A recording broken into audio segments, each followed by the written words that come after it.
तो hello friends, welcome back to my channel. और friend, आज के वीडियो सीरीज में हम लोग स्टार्ट करने वाले हैं basic electrical and electronics engineering के यूनिट नंबर 1 को। जी हाँ दोस्तों, यूनिट नंबर 1 को आज से स्टार्ट करेंगे हम लोग। और आज की वीडियो सीरीज के अंदर बेसिकली हम लोग यूनिट नंबर 1 का पूरा सिलेबस पॉइंट ऑफ व्यू देखेंगे और साथ ही साथ एक टॉपिक को डिस्कस करेंगे जिसका नाम है वोल्टेज एंड करंट सोर्सेज, यानी इनको हम डिस्कस करेंगे। ओके, बने रहिएगा अंत तक। और साथ ही साथ अगर आपने चैनल को सब्सक्राइब नहीं किया तो जल्द से चैनल को सब्सक्राइब कीजिए, बेल आइकन को प्रेस कीजिए ताकि जो भी इन्फॉर्मेटिव वीडियो है उसका नोटिफिकेशन आपको मिलता रहे। तो आइए हम लोग स्टार्ट करते हैं। सबसे पहले हम लोग इसका सिलेबस को देख लेते हैं। यूनिट नंबर 1 के अंदर आपको कुल मिला के 8 टॉपिक्स पढ़ने हैं, जिसमें सबसे पहला टॉपिक क्या है, वोल्टेज एंड करंट सोर्सेज। यानी इसमें हम जानेंगे कि वोल्टेज सोर्सेज क्या होते हैं, करंट सोर्सेज क्या होते हैं, उसके कैरेक्टरिस्टिक्स क्या होते हैं, इनका सैंबल किस तरीके से रिप्रेजेंटेट करने में ये चीजें यूजफुल होती हैं किसी भी वोल्टेज सोर्स में या फिर करंट सोर्स में। अगला हमारा पॉइंट है, अगला जो टॉपिक है वो है हमारा डिपेंडेंट एंड इंडिपेंडेंट सोर्सेज। यानी डिपेंडेंट सोर्सेज क्या होती हैं, इंडिपेंडेंट सोर्सेज क्या होती हैं, किस तरीके से ये वर्क करती हैं।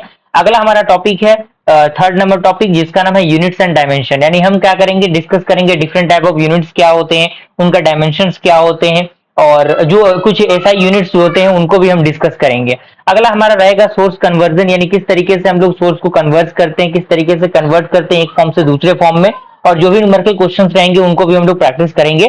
और ये आपका फोर्थ टॉपिक था। अगला टॉपिक हमारा है फिफ्थ टॉपिक, जिसमें हम जानेंगे कि ओम्स लॉ क्या होता है, किरचॉफ लॉ क्या होता है। ओम्स लॉ को अच्छी तरीके से डिस्कस करेंगे, उस पर रिलेटेड जो भी न्यूमेरिकल क्वेश्चन बनते हैं उनको हर एक पॉइंट ऑफ व्यू से हम लोग सॉल्व करेंगे। किरचॉफ लॉ को डिस्कस करेंगे, किरचॉफ करंट लॉ और किरचॉफ वोल्टेज लॉ, दोनों लॉ को हम क्या करेंगे, डिस्कस करेंगे। अगला हमारा टॉपिक रहेगा सुपरपोजिशन थ्योरम और थेवेनिन्स थ्योरम। ये थ्योरम दोनों काफी इंपॉर्टेंट है आपके एग्जामिनेशन पॉइंट ऑफ व्यू से और नॉलेज पॉइंट ऑफ व्यू से। दोनों पॉइंट ऑफ व्यू से डायरेक्टली एग्जामिनेशन में क्वेश्चंस इससे बनते हैं और हमेशा लगभग चांसेस इसके 80 टू 85% तक के चांसेस रहते हैं डायरेक्टली एग्जामिनेशन में पूछने के। तो इन दोनों थ्योरम को बहुत अच्छी तरीके से हम डीप में समझेंगे। अगला हमारा टॉपिक रहेगा mesh analysis and nodal analysis, यानी किस तरीके से मेश एनालिसिस वर्क करता है, नोडल एनालिसिस वर्क करता है, क्या क्या इसके बेसिक फंडामेंटल्स होते हैं, उन सारे फंडामेंटल्स को हम डिस्कस करेंगे।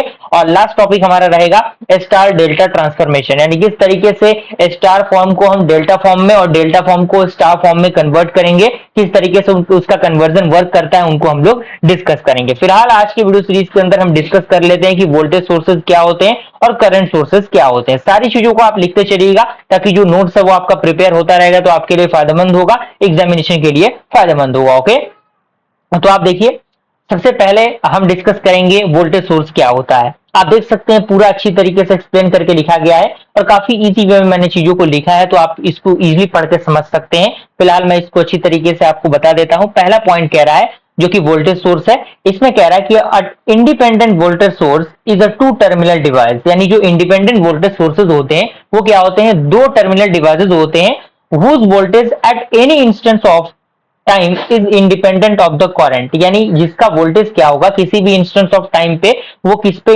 इंडिपेंडेंट रहेगा, ऑफ द करंट फ्लो। यानी जो भी आपका करंट फ्लो हो रहा है थ्रू इट्स टर्मिनल, उस पे क्या होगा, वो डिपेंड नहीं करेगा। यानी ये क्या रहेगा, इंडिपेंडेंट रहेगा, यानी डिपेंड नहीं रहेगा ये।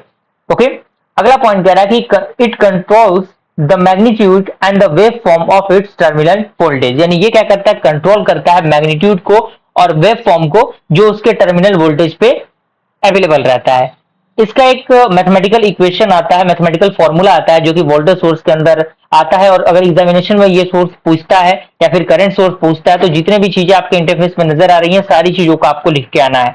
तो इसका एक फॉर्मूला यूज होता है, V is equal to Vm sine omega t. V आपका वोल्टेज है और साइन ओमेगा टी आपका पता है ये एक फंक्शन होता है साइन का, और ओमेगा आपका जो वेव फॉर्म होता है उसके फॉर्म में ये आपका फॉर्मूला है, टी आपका क्या है, टाइम है। तो ये आपका एक फॉर्मूला हो गया। और यहाँ पे हम इसके कैरेक्टरिस्टिक्स की बात करें तो यहाँ पे आप देख सकते हैं ग्राफ दिया हुआ है, यहाँ पे V आपका है और T है, V T, और यहाँ पे आपका ये कैपिटल V है और ये आप देख सकते हैं कंटिन्यूअस ये क्या हो रहा है, बढ़ते चला जा रहा है, यानी इसमें कोई भी चेंजिंग नहीं नजर आ रहा है। तो ये आपका इसका क्या होगा, बेसिक कैरेक्टरिस्टिक्स हो गए। और इसके सिंबल की हम बात करें तो दो तरीके से हम लोग वोल्टेज सोर्स को रिप्रेजेंटेट कर सकते हैं। एक रिप्रेजेंटेट करने का तरीका ये है कि V में आपका वोल्टेज सोर्स रहेगा और यहाँ पे प्लस माइनस हम देंगे, या फिर हम इस तरीके से भी रिप्रेजेंटेट कर सकते हैं जैसे सेल आप देखे होंगे कि सेल में प्लस माइनस भी होता है और कुछ चीजें जुड़ी होती हैं, तो इस तरीके से भी आप रिप्रेजेंटेट कर सकते हैं। दोनों पॉइंट ऑफ व्यू सही है जो वोल्टेज सोर्स है उसको रिप्रेजेंटेट करने का। तो मुझे पूरी उम्मीद है कि वोल्टेज सोर्स आपको समझ में आ गया होगा। अगला हमारा क्या है, अगला है हमारा करंट सोर्स। ये भी बिल्कुल वैसा ही है। इसमें कह रहा है कि current source is a two terminal device whose current at any instance of time is independent of voltage across its terminal. यानी ये आपका जो करंट सोर्स होता है वो भी टू टर्मिनल डिवाइस होता है, जिसमें जो करंट होता है किसी भी इंस्टेंस ऑफ टाइम पे वो क्या होता है, इंडिपेंडेंट होता है उसके वोल्टेज पे, जो क्या होते हैं, जो अक्रॉस द टर्मिनल होते हैं। और यहाँ पे क्या था, यहाँ हमारा था, यहाँ पे क्या था, time is independent of current flowing, और यहाँ पे क्या है, वोल्टेज। क्लियर। तो ये थोड़ा सा आपको पॉइंट ऑफ व्यू से बहुत इंपॉर्टेंट है, इसको थोड़ा सा हाईलाइट कर लीजिएगा ताकि अगर दोनों के बीच का डिफरेंस भी आता है तो आप अच्छी तरीके से उनको रिलेट कर पाए। अगला आपका पॉइंट कह रहा है कि it controls the magnitude and the wave form of its current. यानी ये क्या करता है, कंट्रोल करता है मैग्नीट्यूड को और वेव फॉर्म को उसके करंट्स के। और ये क्या करता है आपका, यहाँ पे देखिए, यहाँ पे कह रहा है कि it controls the magnitude and the wave form of its current. और ये क्या करता है, wave form of its terminal voltage. और ये क्या कर रहा है, ये आपका जो करंट है उसको क्या कर रहा है, आइडेंटिफाई कर रहा है। तो ये आपका बीच का डिफरेंस हो गया। एक मैथमेटिकल फॉर्मूला जो कि इस सोर्स के अंदर यूज होता है वो होता है I is equal to I M sine omega T. I आपका एक सिंपल सा कांस्टेंट है, और जो कि साइन ओमेगा टी के बारे में मैंने बताया है ये भी।